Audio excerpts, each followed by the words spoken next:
The Service Operations Workspace schedule page helps you resolve gaps and conflicts in a shift schedule.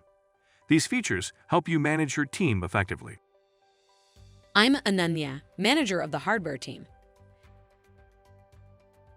Here's my team schedule. I can see gaps and conflicts here in the Required Actions panel. Gaps in the schedule often occur due to absences. Here's a request for absence from Diego. As his manager, I can approve or reject his request. I'll approve it, and now the absence is scheduled. But now Diego's absence leaves a gap in the shift, so I'll find someone to provide coverage for him. Service Operations Workspace suggests Alejandro based on his working hours. But Long offered to cover this shift, so I'll choose him instead. The start and end times for the shift are pre-filled, so I'll just schedule coverage. Now Long is scheduled to fill Diego's absence. I can also schedule extra time for a shift to cover a special need.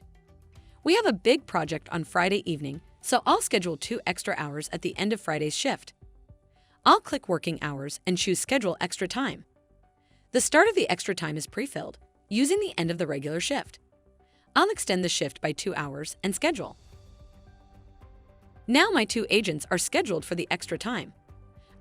I can also see a conflict in the schedule. Diego is scheduled as both the primary and secondary agent for the same shift. Just like before, I'll provide coverage by another agent to fill one of Diego's spots. I'll cover the primary level, and I'll choose Delilah as our agent. When I schedule coverage, Delilah replaces Diego for primary coverage. As a manager, I can go back and change scheduled coverage or absences at any time.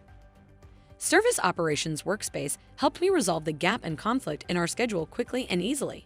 To learn more, see our product documentation or knowledge base, or ask a question in the ServiceNow community.